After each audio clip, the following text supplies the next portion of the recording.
Hi అండి, నమస్తే. Welcome to Sai Annapurna kitchen. ఈరోజు మనం పారం కోడి పికిల్ పెట్టుకుందామండి. అది ఎలాగో చూడండి. స్టవ్ వెలిగించి మూకుడు పెట్టుకుని ఆయిల్ వేసుకుందాం. కొంచెం ఆయిల్ ఎక్కువ పడుతుందండి ఇందులో.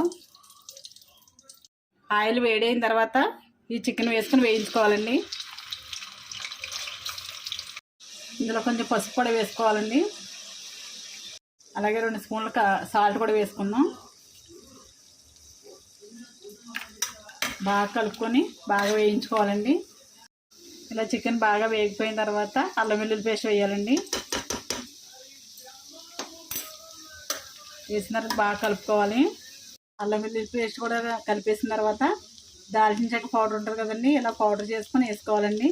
1 కేజీ చికెన్కి 1 స్పూన్ పడుతుందండి. 50 గ్రాములు ఏమో అల్లం వెల్లుల్లి పేస్ట్ పడుతుంది. 1 స్పూన్ వేస్తే సరిపోద్దండి దాల్చిన చెక్క పౌడరు.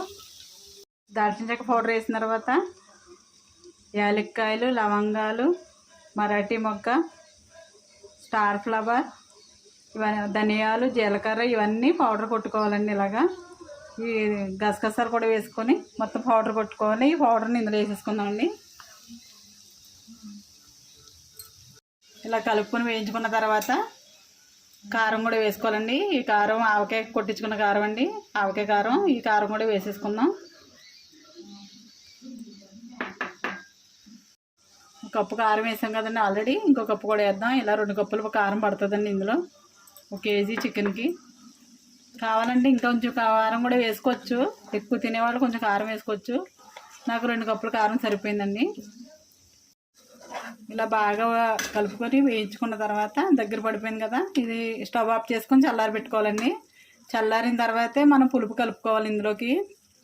చికెన్ అంతా బాగా చల్లారిపోయిన తర్వాత ఇందులోని వెనిగర్ వేసుకుందామండి.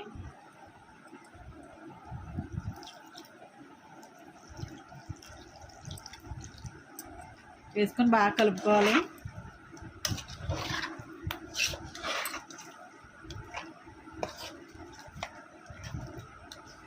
కేజీ చికెన్కి 1/2 లీటరు వెనిగర్ పడుతుందండి. చాలామంది పారం కూడా తినరు కదండి. ఇలా పికిల్ కింద ట్రై చేయండి, చాలా ఇష్టంగా తింటారు. చాలా టేస్ట్గా కూడా ఉంటుంది అండి. చికెన్ పికిల్ రెడీ అయిపోయింది. ఇదే ప్రాసెస్తో పెట్టుకుంటే 5 మంత్స్ వరకు నిల్వ ఉంటుందండి. తడి తగలకుండా పెట్టుకోవాలి. ఓకే అండి, మా వీడియో కనుక నచ్చినట్లయితే లైక్ చేయండి, షేర్ చేయండి, కామెంట్ చేయండి. మా ఛానల్ని సబ్స్క్రైబ్ చేయండి. Thank you.